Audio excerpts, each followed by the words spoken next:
So let's now take a look at a letter concerning toleration, originally titled Epistola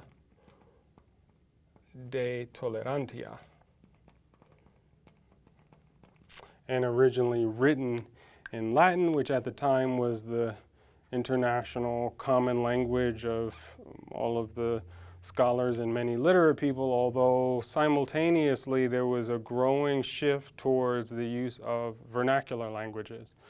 And so this letter was immediately, within the same year, translated into English as a letter concerning toleration.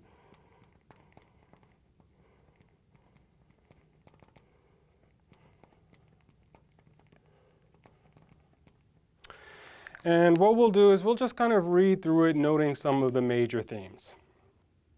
Okay, and I think from the perspective of some modern readers, certainly some of the readers that I've encountered in my teaching life, the beginning of the epistola can seem to some a little bit jarring, maybe. It certainly, to me, it seems like it kind of starts off with a bang. And what is that bang? Well, he says that toleration seems to me to be the characteristic mark of the true church. So the way to be a good Christian is to be tolerant. So the sort of point one is toleration is the Christian way.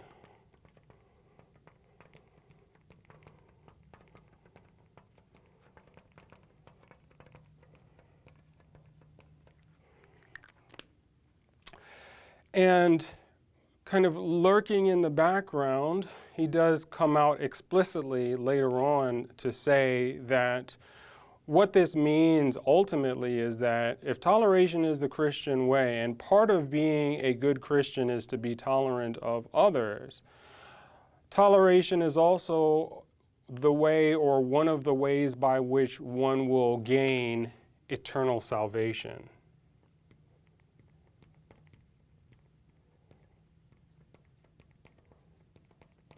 Or eternal life in paradise, something like that, which, if it were true, sounds to a lot of people like a really good thing. So it's sort of like, wow, that's awesome, eternal salvation, eternal life in paradise, and toleration is the way to get it. So that's kind of how he begins the letter, and his justification for saying that toleration is the Christian way is largely grounded in his reading of the Bible.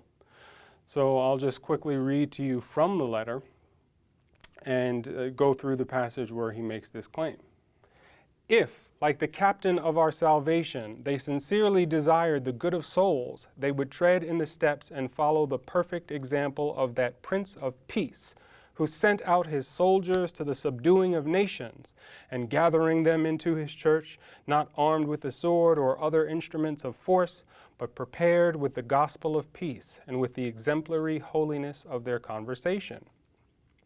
Si uti duc salutis nostrae, sincere cuperent salutem animarum, illius insisterent vestigiis, et optimum illud principis pacis sequerentur exemplum, qui satellite suos non ferro, non gladio, non vi armatos, sed evangelio, sed pacis nuntio, morum sanctitate et exemplo instructos ad subjugandas gentes et in ecclesiam cogendas emisit. So toleration is the Christian way because of the fact that toleration is the way of Jesus. So what Jesus did and encouraged his disciples to do.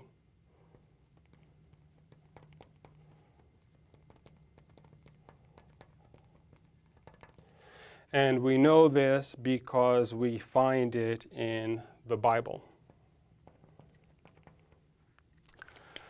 There are all sorts of questions, I think, that one could legitimately ask about this, essentially this argument for toleration based on toleration being the Christian way. But let's move on. After making this claim that toleration is the Christian way, and I don't want to say that this ever completely disappears, because it's sort of like a spiral. Although he moves on to other points, you'll find it returning over and over in different guises, this notion of toleration being the Christian way. So it is important, but we'd like to perhaps cover the other material in the letter as well. So the next kind of move and section in the letter is his definition of a commonwealth.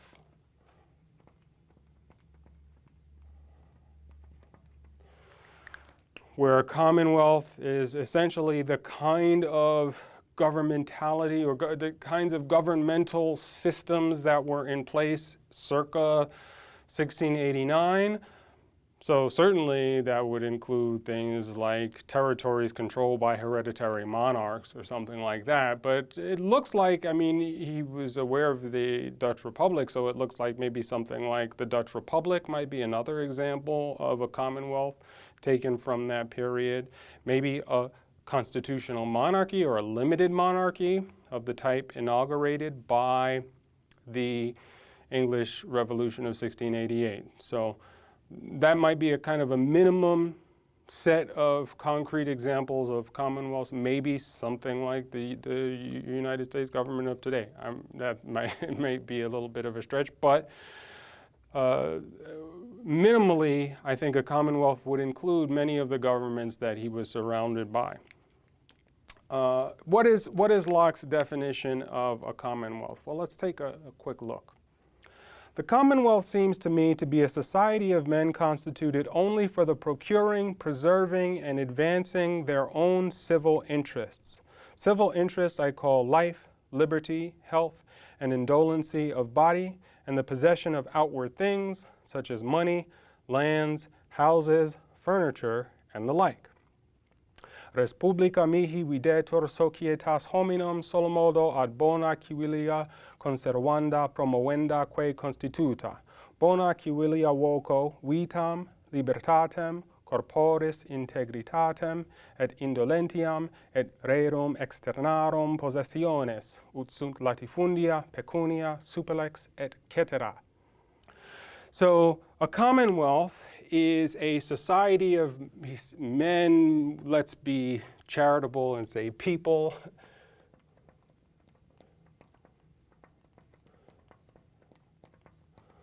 who come together in order to procure,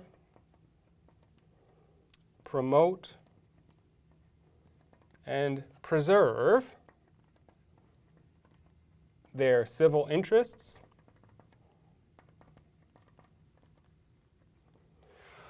where civil interests are something like life, liberty, property, and physical well-being.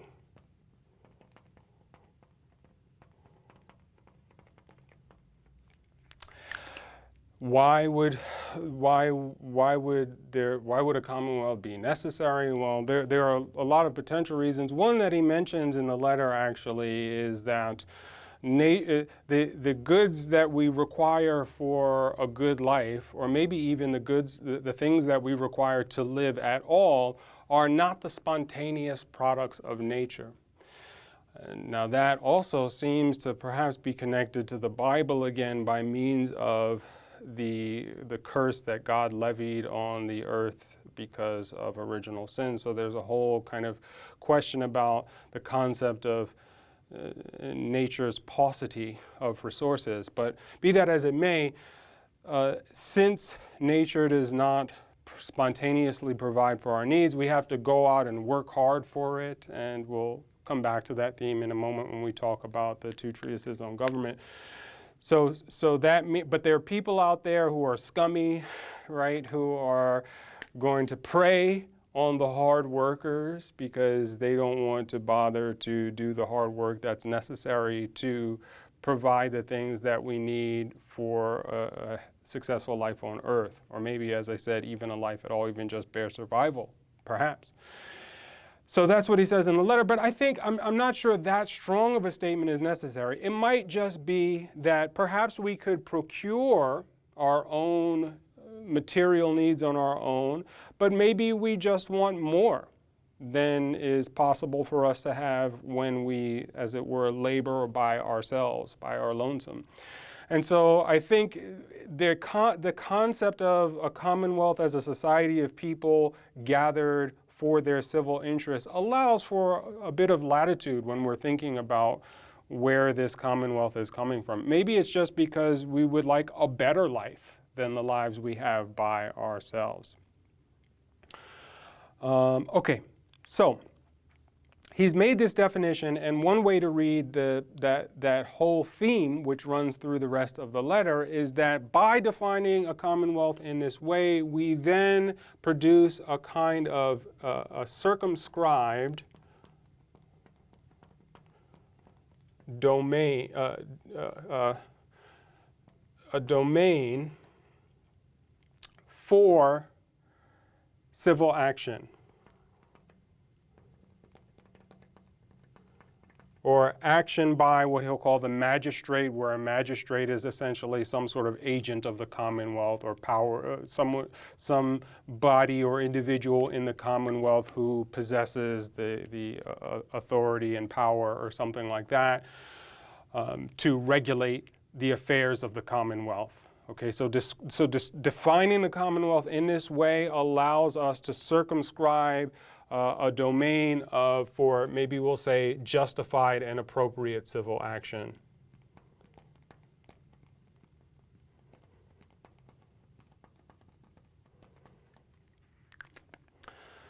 So what we can, the way to, I think one helpful way to think about this is to ask the question, well, when then is what Locke calls the magistrate, where again, we're just very broadly defining the magistrate as some sort of agent who has been endowed with the authority to act on behalf of the Commonwealth.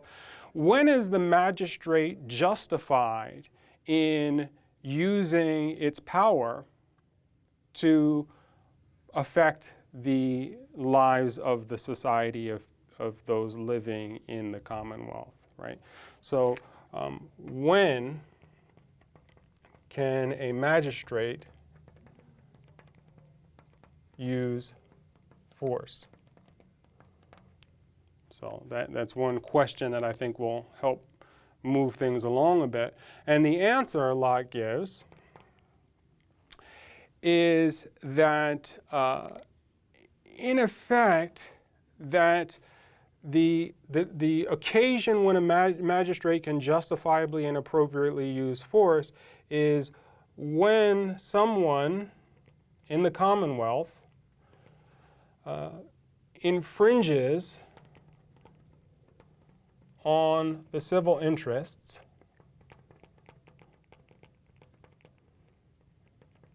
of another.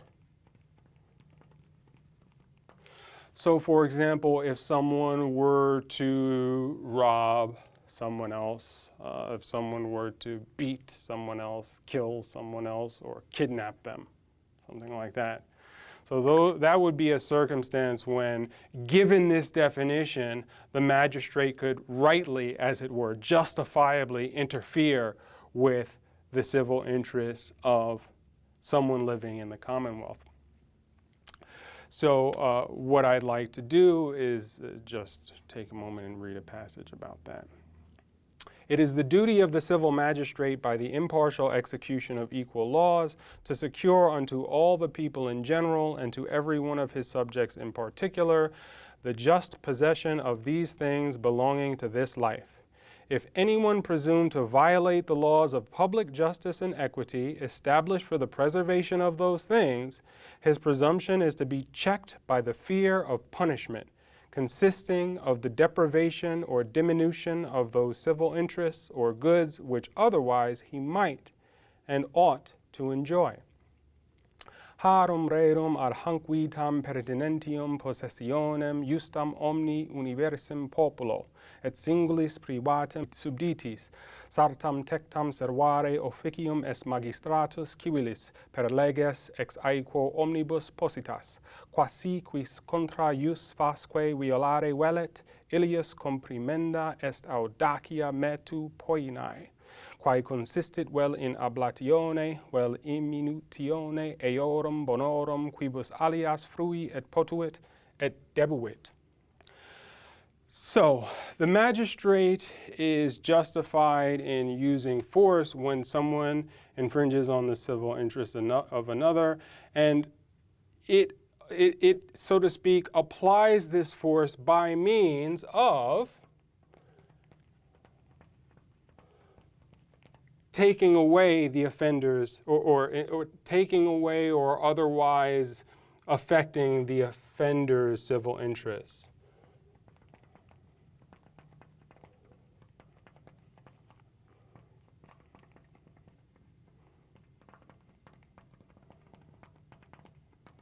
So, for example, a fine. That might be one way of affecting the offender's civil interests to punish them for violating someone else's civil interests. So now we have a general story about the definition of a commonwealth, and what this gives is a circumscribed domain for justified and appropriate action on the part of the magistrate and agent of the commonwealth. And we have a kind of way of starting to test whether or not a given act by a magistrate is justified or not.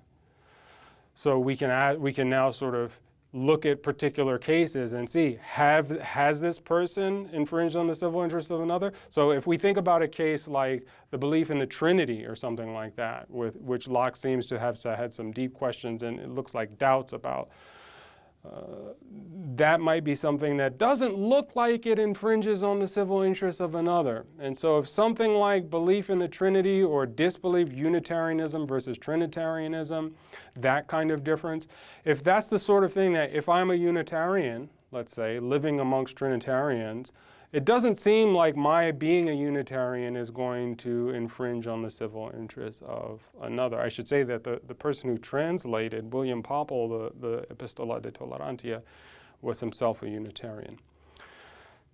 So what we're also going to just quickly run through is some of the additional points that he makes in support of the limitations of the magistrate or the civil government or the Commonwealth on people's beliefs. Okay, so one claim that he makes, and he makes a number of claims, but we can't cover all of them. One claim that he makes about why the magistrate should not really be concerned, generally speaking, with belief and conviction.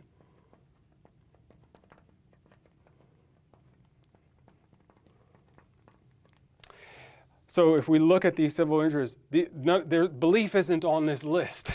So according to this definition, the magistrate is not to be concerned, at least on the surface, with belief. Now, there are a couple of exceptions, and we'll talk about this in a moment, but the exceptions are going to be those beliefs or claims which would undermine the government. So those aren't going to be allowed. But broadly speaking, beliefs aren't on that list, and so beliefs and convictions are not really going to be the domain of the magistrate. Why?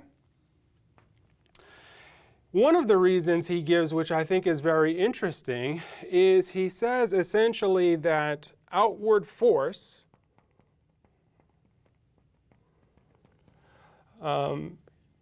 cannot or does not,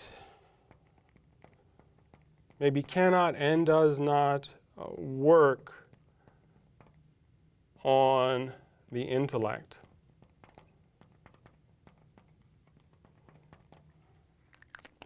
Let me just read you a quick passage on that.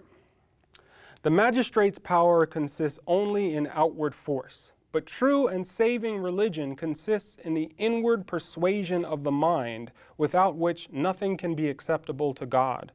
And such is the nature of the understanding that it cannot be compelled to belief of anything by outward force. Tota ilius potestas consistit in coactione, cum autem vera et salutifera religio consistit in interna animi fide, sine qua nihil apud Deum valet. Ea est humani intellectus natura ut nulla vi externa cogipossit. So he makes this claim that outward force cannot and does not work on the intellect, so that in some sense, even if it made sense for the magistrate to want to use force, and what might be an example of outward force, oftentimes he uses this phrase of fire and sword, torture.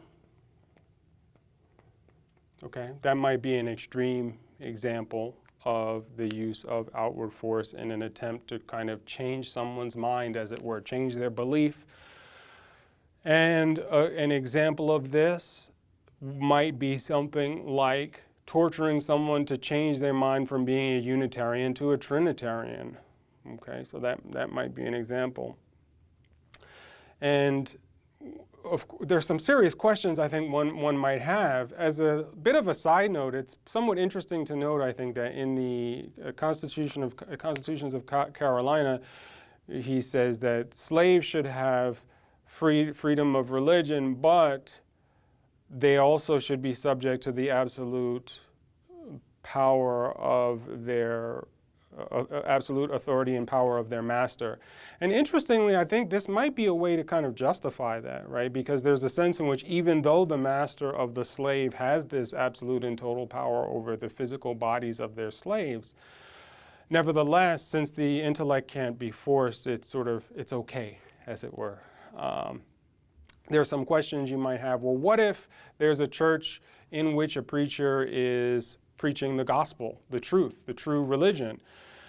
Can't forcing someone to go to that church be a way of just exposing them to the truth and, as it were, indirectly providing the opportunity by the use of outward force for them to receive the truth? That seems to make sense. So there might be some serious questions you might have. He also does say later on something about something that seems to suggest that, well, the truth can, as it were, force the intellect. So the problem here is outward force, not force in general. There could be a kind of inward force that can, as it were, compel the intellect. So there are some interesting questions, I think, that are raised there as well. After defining a commonwealth and in doing so setting up a kind of appropriate domain for concern for the magistrate and for the activities of the Commonwealth, and then giving a sequence of different supporting reasons why it makes sense for the Commonwealth not to be concerned with things like what he'll later call speculative opinions or speculative beliefs. He then goes on to talk about a church. I should say, I'll just mention briefly, I'm not going to go into a lot of detail, but some of the other considerations he discusses, one is the notion that there's no reason to suppose that just because someone becomes powerful in the Commonwealth, that automatically means that they have the correct religious belief.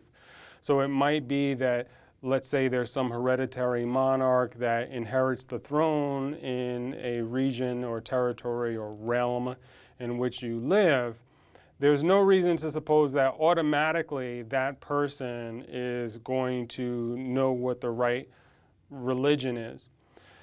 Now, again, I'll just kind of mention this to get the wheels turning.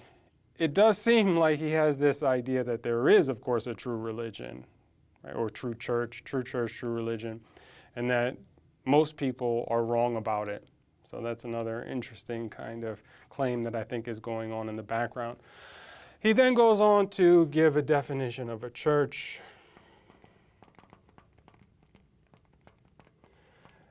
And broadly speaking, a church is going to be essentially a society of men, or if we're going to be charitable, a society of people who are gathered together to pursue, as it were, spiritual interests, where spiritual interests are the obtaining of eternal life in paradise, as I mentioned earlier. So I'll briefly read that passage where he says that.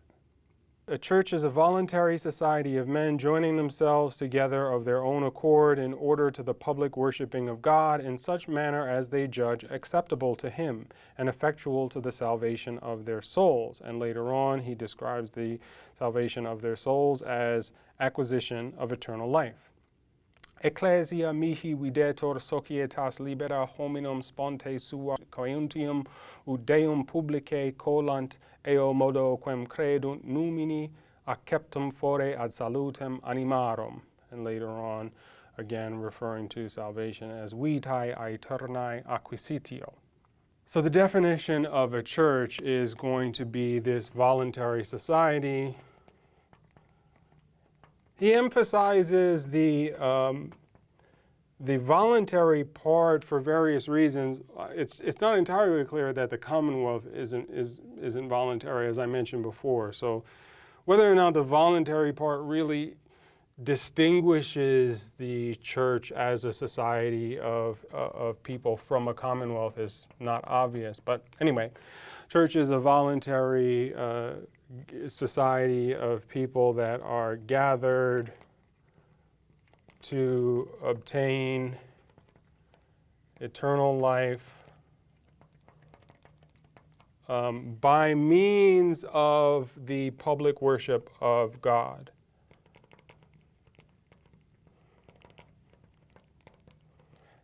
And I think to some people, this notion that there is this intimate and necessary connection between the obtaining of eternal life and the worship of God might seem unclear. I mean, couldn't we worship God and not expect to get eternal life? Is that possible? Could we obtain eternal life without the worship of God? Is belief in God even necessary to the obtaining of eternal life? So there are lots of questions I think one could have. Later on, we'll see in just a moment, he wants to claim that an atheist is not going to be tolerated. Not just because, of course, obviously they don't fulfill this definition of a church. So there's some technical way in which an atheist, given that they don't believe or worship God, can't be a church, therefore can't be a candidate for toleration. There are some other considerations about atheists that I think rely less on this kind of definition. So, but this is his definition, and he just like in the case of the Commonwealth, will give this kind of a domain of justified and appropriate activity.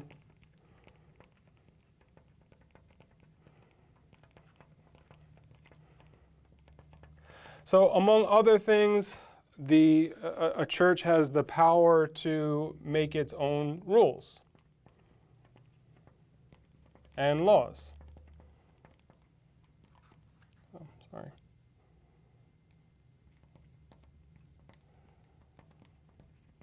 And regulations.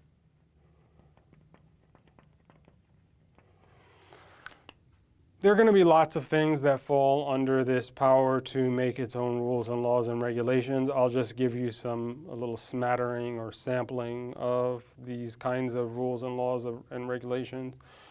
One might include something like what kind of garments are to be worn by various members of the church, so clothing, vestments. Something might be the time and place of meeting. That might be another kind of rule or law or regulation that will fall under the justified and appropriate power of a church. What language services are conducted in, that might be another example. So there are all sorts of examples of these powers to make its own rules and laws and regulations of the church. There are some limitations, however. One limitation would be whatever is illegal outside of the church is illegal inside. So it can't be that once you enter into, let's say, a church building, all of a sudden it's okay for anyone in there to rob you or something like that, right? So if it's illegal to beat you or something like that, right? So they couldn't do that outside the church, and that's also not going to be allowed inside the church. And similarly, what's legal outside is going to be legal inside. These are sort of guiding parameters. There might be tough cases that can't be easily made out, but I'm just giving you the sort of broad strokes of the general principles involved in how we test whether or not a religion or a church is to be tolerated. So for example, if killing a goat is legal outside of a church, then killing a goat would be legal inside of the church. If speaking Latin is legal in the marketplace, as he says, then speaking Latin should be legal inside of a church. So ultimately, what he then concludes is that the church's powers over its members are somewhat limited. I already said the thing about not being able to be beaten or whatever, right? So what does the church do with misbehaving members?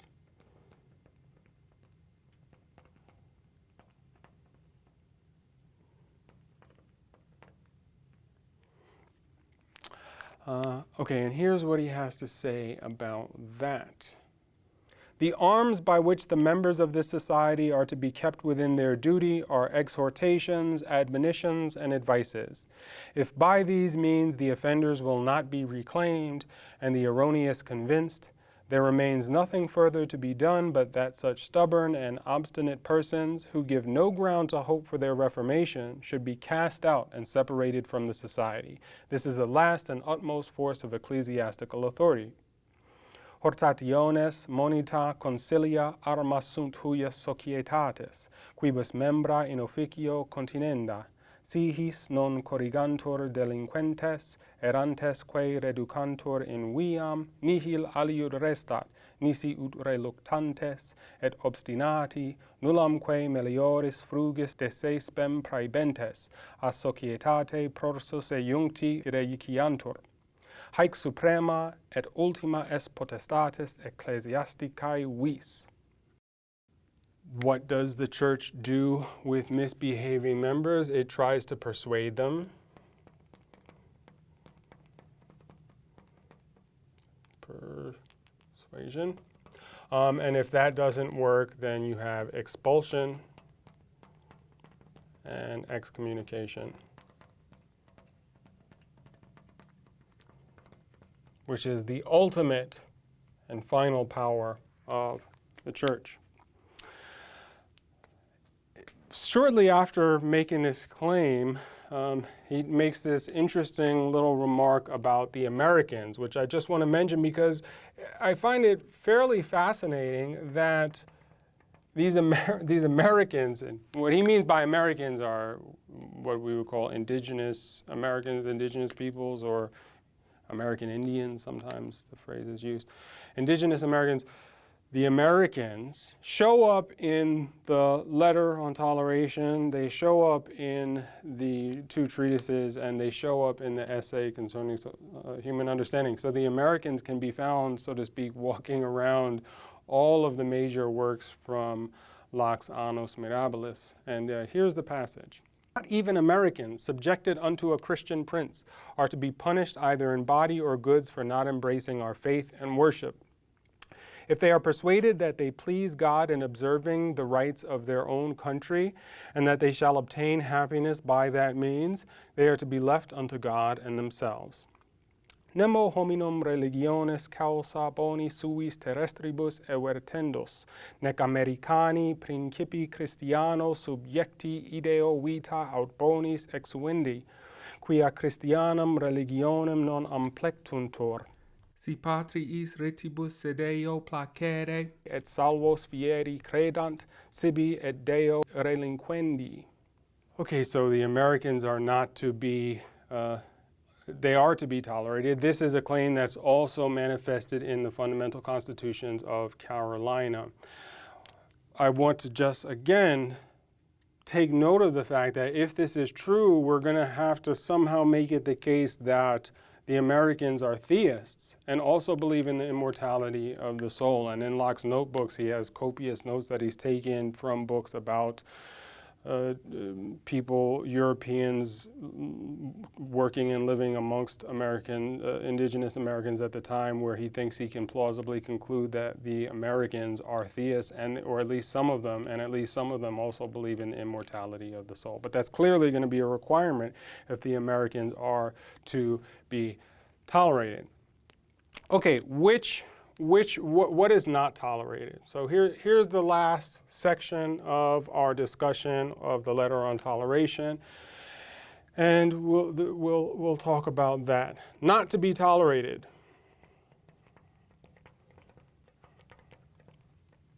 Okay, so Locke says that there are two kinds of principles or articles in religion, right? So some are practical and some are speculative.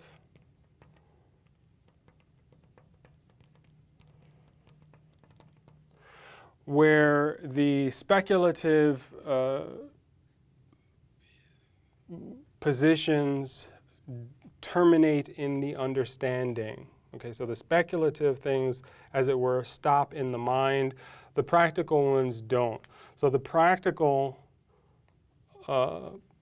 claims or whatever you want to call them, opinions, don't, as it were, stop in the mind. They go out into the world. Okay, so these are the ones then that we're going to be concerned with, the practical articles of religion.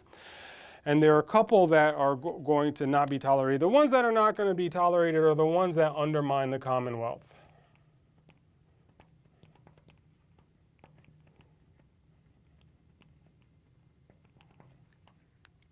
Okay, and he gives a fairly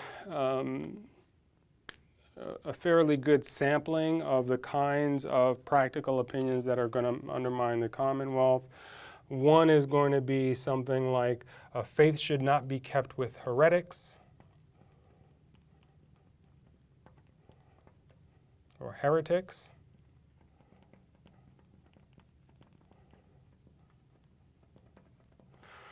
Another is that essentially that excommunicated kings forfeit their land and thrones.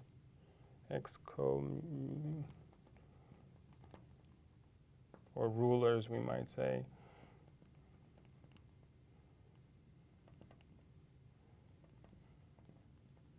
Their realms, where we can see that both of these are going to undermine the Commonwealth. Now, these kinds of claims at the time would probably often be associated with Catholics, although it's not quite so simple because of the fact that there were some Catholics that would deny the claim that faith should not be kept with heretics, who would also deny that excommunicated rulers forfeit their realms, okay? So the issue of the status of Catholics in the letter is a little bit complicated. Certainly it looks like a very large number of Protestants are going to be tolerated, right? So the people that aren't going to be on this, so we're going to have most Protestants. We're going to have pagans. He even suggests Muslims, although again, it's Jews. It's going to be a little bit complicated in actually both of the cases with Muslims and Jews. He makes this remark about, you know, the Muslims that are subject to Turkish rule and whether or not they could really be loyal. So, and it's similar to this notion that Catholics can't really be loyal because if the Pope excommunicates the the king or queen or ruler, then that's going to justify their rebellion against them or something like that. He says something like that, you know, the mufti in Constantinople could tell a Muslim to do something that would be against the government. So the issue about who's not to be tolerated is a bit complicated. But many people of the day would have read this as being directed towards Catholics. There are some other groups that are not going to be tolerated, most important of which I think, especially I think for many modern readers, atheists.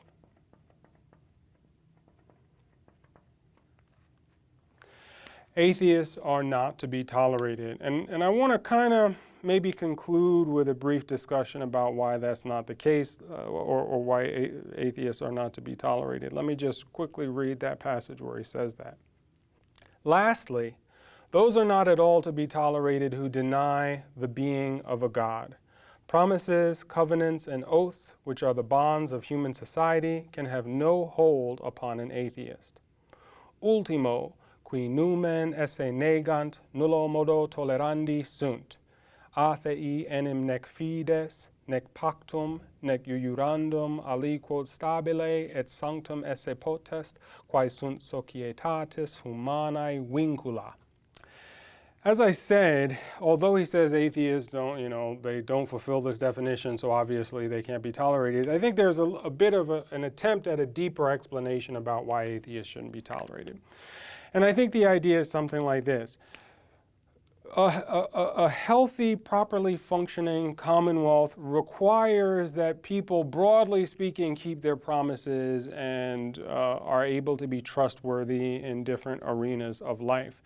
And there's many reasons for that. One reason would be because there's not always some law enforcement agency around or available to enforce the laws. So to a large extent, laws have to be, so to speak, enforced by people kind of, as it were, voluntarily from within as opposed to from without.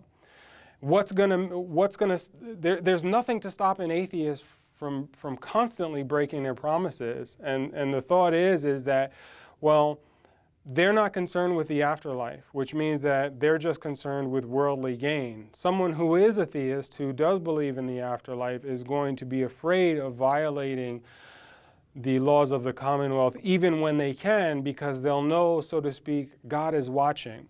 So for the theist, God is always watching, which means that the theist can be trusted because they're going to be worried that if they do break the laws of the Commonwealth or violate contracts or whatever, that worldly gain is not equal to otherworldly or afterworldly punishment. Whatever worldly gain you get is going to be finite, whereas the otherworldly gain or the afterworldly gain is going to be infinite. So that might be one reason or one way to try to make sense of this claim that atheists should not be tolerated.